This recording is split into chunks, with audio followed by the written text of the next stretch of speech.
All right, let's jump right in. You know the sound of wind, right? It howls, it whistles, it rustles through trees. But what if I told you there are places on Earth where a really strong wind can be blowing and you hear just nothing, complete silence? It's this wild paradox that kind of messes with what we think we know, and today we're going to get to the bottom of it. I mean, really think about it. Maybe you've been on a huge snowy field or out on some remote desert dune. You can feel the air pushing against you. You can see it kicking up dust or snow, but you hear nothing. It's this weird, kind of beautiful feeling, right? And nope, it's not magic. It's actually a super fascinating puzzle that involves the ground, the air, and even the plants. So, where do we even start to crack this case? Well, we've got to look down. The first clue is right there, at the point of contact, the ground itself. Turns out the secret to silence is often baked into the very texture of the landscape the wind is blowing over. So let's dig in. Okay, this slide pretty much nails the core concept. So on one side, you've got a forest. The wind just slams into everything. Leaves, branches, you name it. It's total chaos. And that chaos, that's what we call turbulent flow. And it's super noisy. But then, on the other side, you have something called laminar flow. Just picture layers of air gliding over each other, super smooth, almost like a deck of cards shuffling perfectly. This happens when the wind has nothing to grab onto. And guess what? That smooth ride is nearly silent.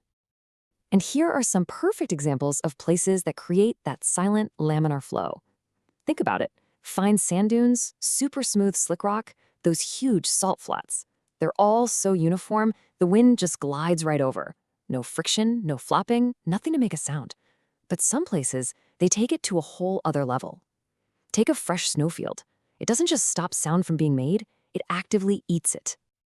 Yeah, that fluffy, powdery snow, it's not just smooth. It's basically an acoustic sponge. All those crazy, complex snowflakes create billions of teeny tiny air pockets. So when a sound wave goes in, it gets trapped. It just bounces around in there until all its energy fizzles out and turns into a tiny, tiny bit of heat. It's literally one of nature's best soundproofers. Okay, so we've covered the ground, but that's only like half the story. The next batch of clues, they're totally invisible. They're hidden in the air itself. Think of them as the atmosphere's secret accomplices in this whole silence conspiracy. And right here, we've got one of our main suspects, the temperature inversion. I know, it sounds super technical, but the idea is actually pretty simple. Just imagine a lid on a pot. Usually, right, air gets colder as you go up. But with an inversion, you get this weird warm layer of air sitting on top of the cooler air near the ground. It's trapped. And this setup does something really, really weird to sound. So what does this atmospheric lid actually do to sound? Well, any sound made down near the ground starts traveling up. But as soon as it hits that warm air boundary, it gets bent.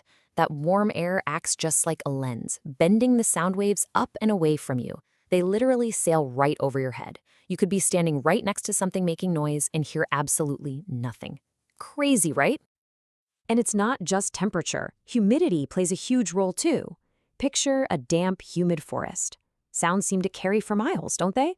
That's because the water molecules in the air are great at helping sound waves travel without losing steam. But in a super dry desert, it's the exact opposite. The dry air just sucks the energy right out of the sound waves. And that's a big reason why deserts can feel so incredibly, deeply quiet. Okay, this next one might be the most mind-blowing factor of all. Get this. Even if the wind is howling at, say, 30 miles an hour, just a few feet up, there's a layer of air right at the surface, I'm talking paper thin, that is completely still. It's called the boundary layer. It's kind of like when you pull your hand out of a pool and that thin film of water just sticks to your skin. Same idea. It's this tiny, invisible shield of calm that keeps the ground acoustically silent. All right, so we've got geology and the atmosphere working together. But what about life itself? Turns out, some plants haven't just evolved to survive the wind, they've evolved to silence it. Just look at some of these examples. You've got tundra moss and alpine flowers that just hug the ground. They're so low and dense, the wind can't get a grip to make them flutter. Then you go to a cloud forest, and the trees are covered in these spongy plants that act like natural soundproofing foam, just soaking up vibrations. And even underwater, flexible kelp just goes with the flow, bending with the current instead of fighting it. It's like a silent dance. So, we've tackled the physical world, but the last piece of this puzzle, it's actually inside our own heads. What we think of as silence isn't always a total lack of sound. Sometimes it's just an illusion created by the shape of the landscape and what our brains expect to hear. Think about a forest again. The wind noise gets amplified. It's bouncing off every single tree, creating this massive echo chamber that completely surrounds you. But out on a huge open plain, there's nothing for the sound to bounce off. The sound waves just travel out and vanish into what you could call an acoustic void. Our brains are wired to expect an echo, and when we don't get one, we interpret that absence as an even deeper, more profound silence. And then, of course, there's the simplest, most obvious reason of all. Sometimes you just don't hear the wind because, well, it's blowing away from you. The wind is literally carrying the sound waves, so if it's not coming toward you, it's taking all its noise with it. Simple as that. So now that we've looked at all the evidence, from the ground, the air, the plants, and even our own perception, we can finally solve this thing, the case of the silent wind. And the answer, well, it's way more complex and honestly more beautiful than you might have guessed. So here's the big takeaway. It's never just one thing. That silence in the wind, it's not an accident. It's a conspiracy, a perfect storm of conditions all coming together to hit the world's mute button. And here they are, all the co-conspirators, all lined up. You need those smooth surfaces for that laminar flow. You need porous stuff like snow to just eat the sound waves. You need that temperature inversion to bend the noise away from you. You need that super dry air to kill the vibrations. You need those little plants that refuse to rustle. And on top of all that, you need the open space to trick your brain. But when all those things line up just right, the impossible happens. And what you get is this totally unique sensory experience. It's like the wind has been disconnected from its own voice. You can feel its power on your skin. You feel the chill, but your ears, they just get this deep, profound stillness. It's a total split between the senses of touch and hearing. And man, this quote just nails it. This silence isn't an empty void. It's something that's actively built. It's this incredible collaboration between the surface, the atmosphere, physics, all working together in this, well, quiet cooperation. So, I want to leave you with this final thought.